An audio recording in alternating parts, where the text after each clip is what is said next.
সুপ্রিয় শিক্ষার্থীবৃন্দ, তোমরা কেমন আছো? আশা করছি তোমরা ভালো আছো। আলহামদুলিল্লাহ, আমিও আল্লাহর রহমতে অনেক ভালো আছি। প্রিয় শিক্ষার্থীবৃন্দ, সারা বাংলাদেশে অনলাইন ক্লাস চালু হয়েছে। তারই ধারাবাহিকতায় আমরাও আমার স্কুল ট্যাংরামারি সম্মিলনী মাধ্যমিক বিদ্যালয়ে অনলাইন ক্লাস চালু হয়েছে। তো এই ক্লাসে আমি আজকে হাজির হয়েছি। এর আগে আমি তোমাদের সাথে দুটো কথা বলতে চাই।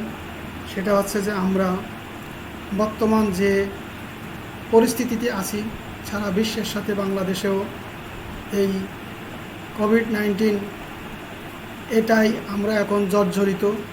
আমাদের সমস্ত কিছু বন্ধ, বিশেষ করে তোমাদের শিক্ষা প্রতিষ্ঠান বন্ধ রয়েছে। এই অবস্থায় অনলাইন ক্লাস চালু হয়েছে, আমরা অনলাইন ক্লাস দেখব। তার আগে তোমরা স্বাস্থ্য সম্পর্কে সচেতন থাকবে, সবসময় ঘরে থাকবে, প্রয়োজন ছাড়া ঘরের বাইরে যাবে না। ঘরের বাইরে যাওয়ার সময় অবশ্যই মুখে মাস্ক পরিধান করবে, ব্যবহার করবে এবং প্রয়োজন শেষ হলেই বাড়ির থেকে এসে যথাযথভাবে হাত ধোবে সাবান পানি দিয়ে এবং হ্যান্ড স্যানিটাইজার ব্যবহার করবে। এবং কি করবে, 2 ঘন্টা পর পর হাত পরিষ্কার করবে। কোনো অবস্থাতে হাত পরিষ্কার না করে নাকে মুখে চোখে হাত দিবে না, কারণ এই মরণঘাতী করোনায় আমাদের দেশ থেকে ইতিমধ্যে অনেক মানুষ বিদায় নিয়েছে। আমরা এর থেকে রক্ষা পাওয়ার জন্য আমরা সচেতন থাকব, সেই আল্লাহকে স্মরণ করব এবং অবশ্যই স্বাস্থ্যবিধি মেনে চলব, সুষম খাদ্য গ্রহণ করব। তো এখন আমরা এই অনলাইন ক্লাসে তোমাদের আমন্ত্রণ জানাচ্ছি এবং তোমরা বই খাতা কলম এগুলো নিয়ে অবশ্যই ক্লাসের সামনে বসবে এবং শুনবে। এই অনলাইন ক্লাসে তোমাদের সারা বাংলাদেশে এখন অনেক অনলাইন ক্লাস হচ্ছে। তোমাদের যে সাবজেক্টের যে বিষয় তোমাদের প্রয়োজন মনে করো সেই বিষয়ে তোমরা ক্লাস করতে পারো। আমাদের এই অনলাইন ক্লাসে আজকে তোমাদের স্বাগতম জানাচ্ছি। তো আমি আমার পরিচয় দিচ্ছি।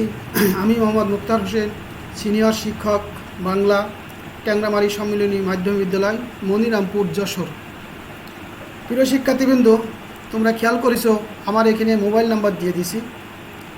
তোমরা যে কোনো প্রয়োজনে, যে কোনো সমস্যায় আমার এই বিষয় সম্পর্কে আমার কাছে যদি জানতে চাও আমার এই নাম্বারে যোগাযোগ করবে। এখানে আমার ইমেল নাম্বার দেওয়া আছে, ইমেলে তোমরা যোগাযোগ করতে পারো। এবং ফেসবুক লাইভে যখন দিচ্ছি তখন তোমরা এই ফেসবুক লাইভে অবশ্যই এখানে কমেন্টস করা জায়গা আছে, সেখানে তোমরা কমেন্টস করে তোমাদের উত্তরগুলো জেনে নেবে। আমি সেগুলো দেওয়ার চেষ্টা করব ইনশাআল্লাহ। প্রিয় শিক্ষার্থীবৃন্দ, এখন দেখো এখানে আজকে যে বিষয় আমি তোমাদের সামনে উপস্থাপন করব, যে সেটার পরিচিতি তোমাদের জানিয়ে দিচ্ছি। বাংলা প্রথম পত্র, গদ্য অংশ, 8ম শ্রেণী, পাঠ হচ্ছে 2য় অধ্যায়। প্রিয় শিক্ষার্থীবৃন্দ, আমরা এখানে তোমাদের কিছু ছবি দিয়েছি। এই ছবিটা তুমি মনোযোগ সহকারে দেখো। নিচের ছবি দেখে তুমি অবশ্যই বুঝতে পারছো এটা কিসের ছবি। তো তোমরা এটা দেখতে থাকো, আমরা আলোচনা করব।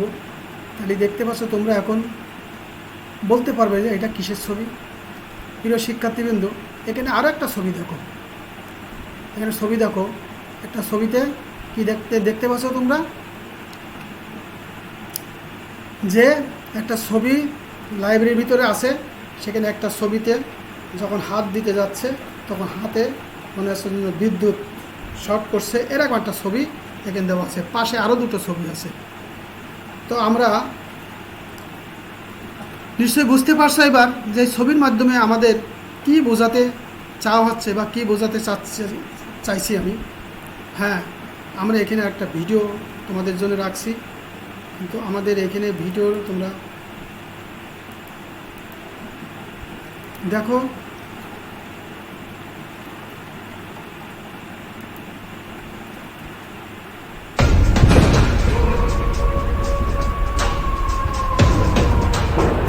আমরা ভিডিওতে দেখতে পাচ্ছি কি, তোমরা দেখতে পাচ্ছি কি না, দেখতে পাচ্ছি এখানে ভূত, একজন কবিরাজ ভূতকে কী করছে, একটা বোতলের ভিতরে আটকে দিয়েছে এবং সেই ভূতটাকে তারা মেরে দেওয়ার চেষ্টা করছে। ভূত কী করছে, আস্তে আস্তে দেখো সেই কবিরাজ শূন্যে চড়ে সেই ভূতকে ধরার চেষ্টা করছে। মানুষের শরীরে ভূত কীভাবে প্রবেশ করে তার দৃশ্য এখানে দেখানো হচ্ছে।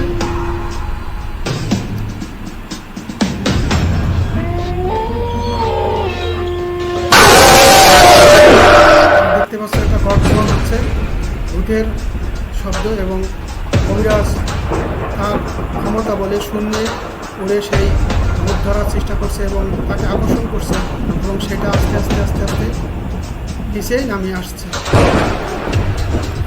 প্রিয় শিক্ষার্থীবৃন্দ,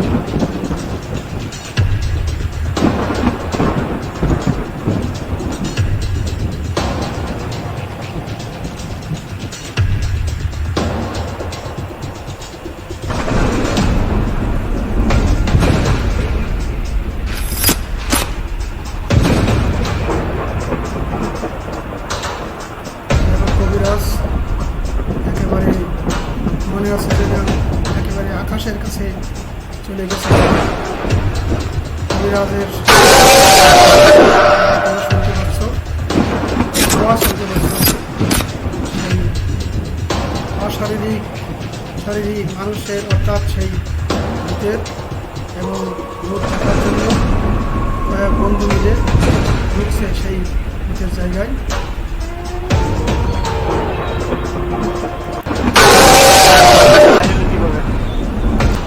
কেন এসেছো?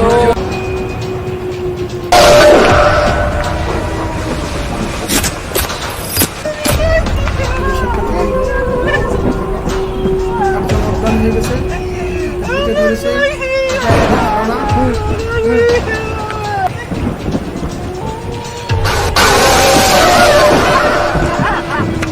শিক্ষার্থীবৃন্দ, আমরা দেখছি ভূতে কবিরাজের সাথে লড়াই করছে।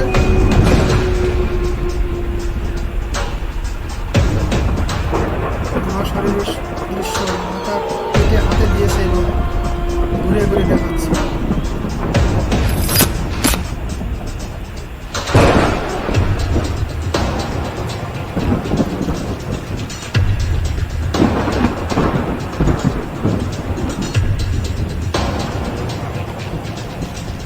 শিক্ষার্থীবৃন্দ, আমি এখন ভিডিওটিও করলাম।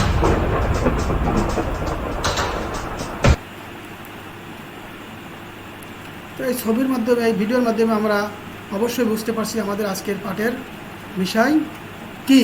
হ্যাঁ প্রিয় শিক্ষার্থীবৃন্দ, আমাদের আজকের পাঠের বিষয় হচ্ছে তৈলচিত্রের ভূত।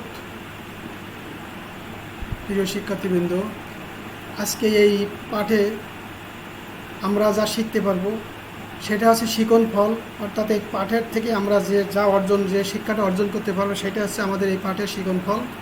তো আমরা এখানে দেখো লেখক মানিক বন্দ্যোপাধ্যায়ের সংক্ষিপ্ত পরিচয় জানতে পারবো।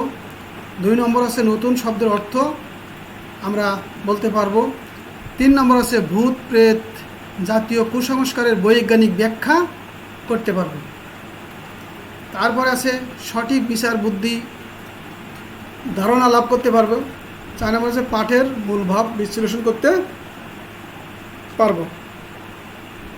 প্রিয় শিক্ষার্থীবৃন্দ, এখন আমরা মানিক বন্দ্যোপাধ্যায়ের পরিচয় জানব।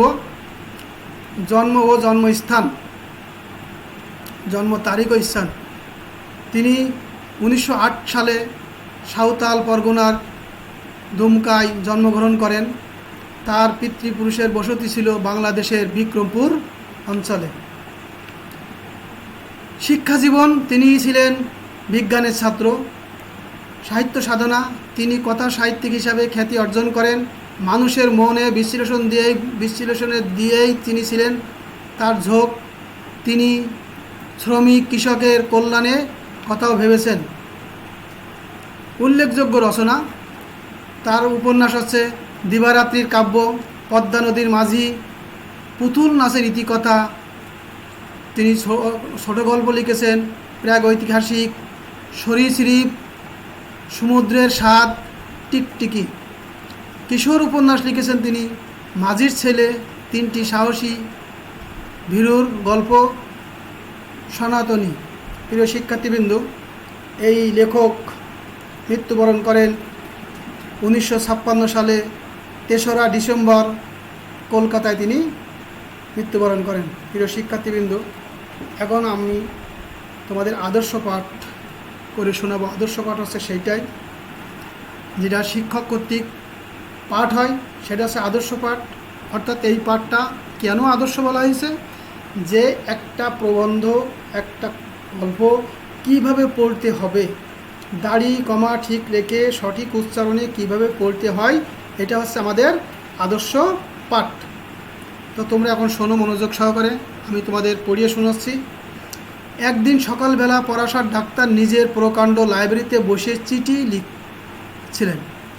চোরের মতো নিঃশব্দে ঘরে ঢুকে নগেন ধীরে ধীরে এগিয়ে গিয়ে তার টেবিল ঘেঁষে দাঁড়ালো। পরাশর ডাক্তার মুখ না তুলেই বললেন, বসো নগেন।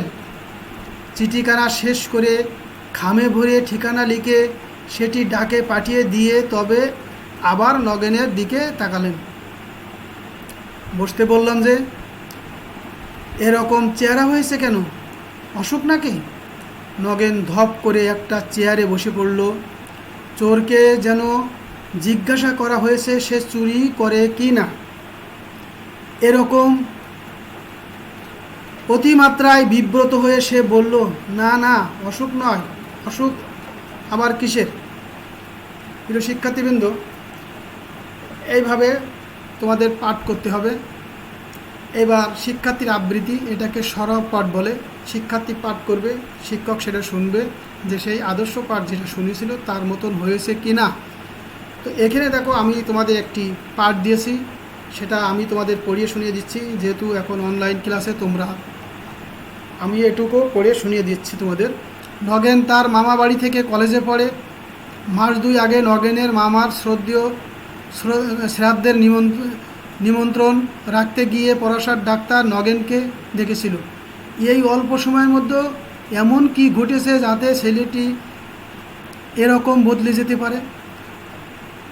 ছেলেবেলা থেকে মামা বাড়িতে সে মানুষ হয়েছে বটে, কিন্তু মামার শোকে এরকম কাহিল হয়ে পড়ার মতো আকর্ষণ তো মামার জন্য তার কোনোদিন ছিল না। বড়লোক কৃপণ মামা সে ধরনের আদর বেচারি চিরকাল পেয়ে এসেছে। তাতে মামার পরলোক যাত্রার পর তার খুব বেশি দুঃখ হবার কথা নয়। বাইরে মামাকে খুব শ্রদ্ধা ভক্তি দেখালেও মনে মনে নগেন তাকে প্রায় জমের বাড়ি পাঠাতো। তাও পরাশর ডাক্তার ভালো করে জানতেন। পড়ার খরচের জন্য দুশ্চিন্তা হওয়ার কারণে নগেনের নেই, কারণ সে সময়ে তিনি কী ভেবে তার মামা তার নামে একটা টাকা হুইল করে রেখে গেছেন। এইভাবে তোমরা পড়বে পুরো গল্পটি। আজকের পাঠের নতুন কিছু শব্দ তোমরা জেনে নাও। আমরা এখানে দিয়ে দিয়েছি, দেখো, প্রেতাত্মা, অনুতাপ, বিস্ফোরিত, উদ্ভ্রান্ত, খাপ ছাড়া, আর আছে শ্রাদ্ধ। আমি এগুলো ছবি দিয়েছি, ছবি দেখো, ছবি দেখে তোমরা বুঝতে পারবে। ছবিগুলো দেখলে তোমরা বুঝতে পারবে। না বুঝতে পারলে আমি আবার তোমাদের এখানে লিখে দেখাচ্ছি কোনটার অর্থ কী। প্রেতাত্মা মানে ভূত, মৃত আত্মা। আফসোস, অনুতাপ কথার অর্থ হচ্ছে আফসোস, পরিতাপ। বিস্ফোরিত কথার অর্থ হচ্ছে কম্পিত, প্রসারিত। উদ্ভ্রান্ত মানে দিশেহারা, খাপ ছাড়া, বেমানান। এখানে দেখো তারপরে দেখো শ্রাদ্ধ, মৃত ব্যক্তি আত্মার শান্তির জন্য শ্রাদ্ধ নিবেদন হিন্দু শাস্ত্রীয় অনুষ্ঠান। এখানে তোমরা দেখতেই পাচ্ছ এই ছবির সাথে দেখো তোমাদের এই অর্থগুলোর যথেষ্ট মিল আছে। প্রিয় শিক্ষার্থীবৃন্দ, আমরা আরও কিছু অর্থ জানব। প্রকাণ্ড, বিব্রত, মটকা, হৃদকম্পন, তৈলচিত্র, ভর্ৎসনা। দেখো এখানে আমরা ছবি দিয়ে দিয়েছি, বুঝতে না পারলে আমি তোমাদের আবার দেখিয়ে দিচ্ছি। প্রকাণ্ড মানে অতিশয় বড়, বিব্রত মানে ব্যাকুল, বিচলিত, মটকা মানে রেশমের মোটা কাপড়। হৃদকম্পন মানে কি? হৃৎপিণ্ডের কম্পন, বুকের কাঁপুনি যেটাকে বলা হয়। তৈলচিত্র মানে তৈলচিত্রের রং আঁকা ছবি। ভর্ৎসনা মানে কি? তিরস্কার, ধমক, নিন্দা ইত্যাদি।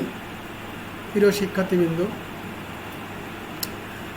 আমরা এখন আমাদের কিছু ছবি দেখাবো এবং পাঠের সাথে সেই ছবির তোমাদের মিল দেখাবো। খেয়াল করো, রূপার ফ্রেম, এখানে আছে বৈদ্যুতিক তার। এখানে কি বলতেছে? একটি ছবি ছিল রূপার ফ্রেমে বাঁধানো এবং ফ্রেমটি বিদ্যুতের তারের সঙ্গে সংযুক্ত ছিল। তারপরে দেখো আত্মা আর কুসংস্কার। এখানে কি বলতেছে? ভূতে বিশ্বাস একটা কুসংস্কার ছাড়া আর কিছুই নয়। তারপরে দেখো ছবি দেখো এবং লেখা দেখো। এখানে আছে বিজ্ঞান, এখানে আছে হৃৎপিণ্ড ও ভূত। কি বলতেছে? বৈজ্ঞানিক বিচার বিশ্লেষণের মাধ্যমে মন থেকে ভূতের ভয় দূর করা সম্ভব। তারপরে দেখো নগেন, বুকা, কুসংস্কার। নগেনের ভূতে বিশ্বাস একটা কুসংস্কার, আর কুসংস্কার যারা মানে তারা প্রকৃতপক্ষে এক ধরনের বোকা। দেখো ছবির সাথে তোমাদের লেখার যে। তারপরে নিচের ছবির সাথে আবার দেখো পরশার ডাক্তার, আবিষ্কার, সমস্যার সমাধান। অপরদিকে পরশার ডাক্তার বিজ্ঞানসম্মত বুদ্ধি খাটিয়ে সমস্যার কারণ খুঁজে পেয়েছেন এবং সে সমস্যার সমাধান করে দিয়েছেন। প্রিয় শিক্ষার্থীবৃন্দ, আমরা এই পাঠের যে মূল ভাব তোমাদের শিকনপলে দিয়েছিলাম যে আমরা পাঠের মূল ভাব জানবো, তো আমি কিন্তু তোমাদের মূল ভাব লিখে দিয়েছি, তোমরা এগুলা মনোযোগ সহকারে শুনবে। তৈলচিত্রের ভূত মানিক বন্দ্যোপাধ্যায়ের লেখা একটি কিশোর উপযোগী ছোট গল্প। 1941 সালে ফেব্রুয়ারি মাসে মৌচাক পত্রিকায় প্রকাশিত এই গল্পটি ভূত বিশ্বাস নিয়ে মানুষের মধ্যে বিরাজমান কুসংস্কার যে ভিত্তিহীন মানিক বন্দ্যোপাধ্যায় এই গল্পে তা তুলে ধরেছেন। এই গল্পে তিনি দেখিয়েছেন বিচার বুদ্ধির জয়। কুসংস্কারাচ্ছন্ন কারণে মানুষ নানা অশরীরী শক্তির প্রতি বিশ্বাস স্থাপন করে বিভ্রান্ত হয়ে পড়ে। কিন্তু মানুষকে যদি বিজ্ঞান চেতনা দিয়ে ঘটনা বিশ্লেষণে উদ্বুদ্ধ করা যায় তাহলে ওই সব বিশ্বাসের অন্তঃসার শূন্য তা ধরা পড়ে।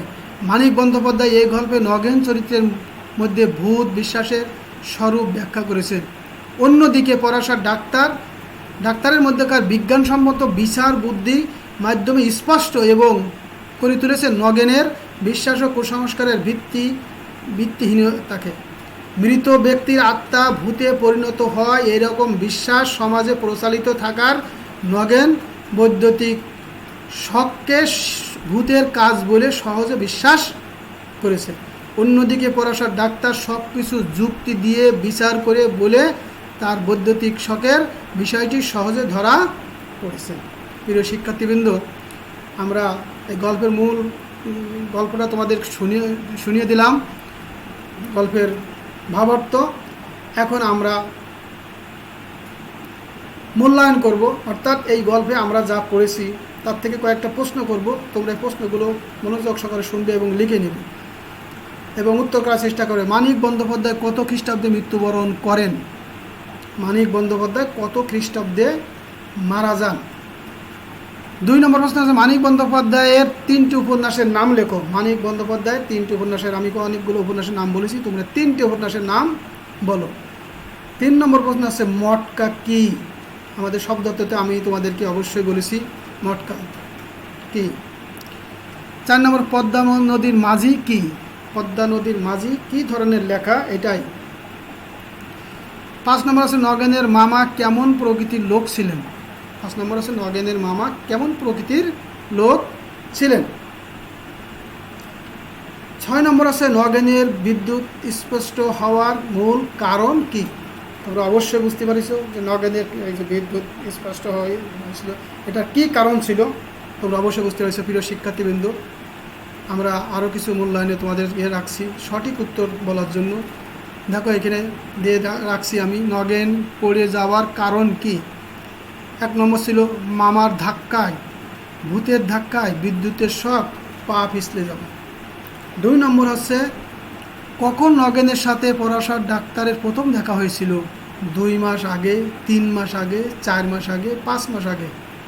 প্রিয় শিক্ষার্থীবৃন্দ, আমাদের প্রথমটার উত্তর হচ্ছে বিদ্যুতের শক, দ্বিতীয়টার উত্তর হচ্ছে 2 মাস আগে। মামার তৈলচিত্রে নগেনের প্রণাম করতে যাওয়ার কারণ আত্মগ্লানি কমানো, মামাকে শ্রদ্ধা জানানো, মামার বাড়ি থেকে পালানো। নিচের কোনটি সঠিক?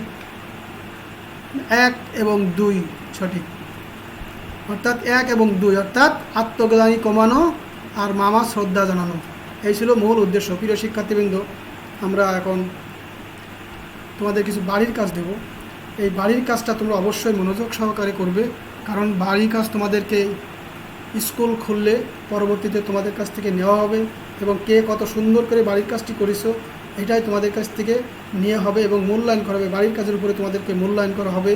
এই করোনা পরবর্তীতে যখন স্কুল খুলবে তখন এই বাড়ির কাজের ভিত্তিতে তোমাদেরকে মূল্যায়ন করা হবে। সুতরাং বাড়ির কাজ তোমরা মনোযোগ সহকারে করবে এবং পুরো বই পড়ে বাড়ির কাজটি তৈরি করবে।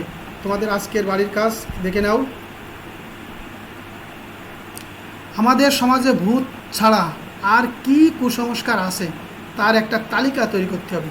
আমাদের এই সমাজে ভূত ছাড়া আর কি কুসংস্কার থাকতে পারে বলে তুমি মনে করো, এরপরে তোমাকে লিখতে হবে যে সেই তালিকায় তৈরি করতে হবে। অবশ্যই এটা তৈরি করবে, কাজ করবে অবশ্যই। প্রিয় শিক্ষার্থীবৃন্দ, আমরা একেবারে ক্লাসের শেষ পর্যায়ে চলে আসছি। আমরা এই শেষ পর্যায়ে আসার সময় তোমাদেরকে আরেকবার বলবো, তোমরা যে যেখানে থাকো, ঘরে থাকো, সুস্থ থাকো এবং প্রয়োজন ছাড়া বাড়ির বাইরে যাবে না। যদি নিতান্তই বাড়ির বাইরে যেতে হয় অবশ্যই মুখে মাস্ক ব্যবহার করবে।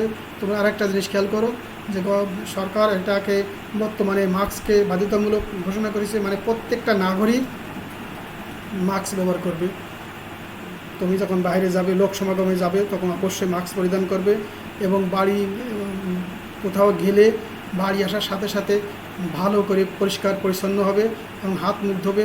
হাত মুখ না ধুয়ে কখনও হাত মুখ মুখে, নাকে, চোখে স্পর্শ করবে না এবং সুষম খাদ্য গ্রহণ করবে। তুমি সুস্থ থাকো, তোমার পরিবার সুস্থ থাকুক, দেশ সুস্থ থাকুক, এই প্রত্যাশায় আমি আগামী ক্লাসে শুভেচ্ছা জানিয়ে তোমাদেরকে ধন্যবাদ জানাইয়ে এখানে শেষ করছি। আল্লাহ হাফেজ।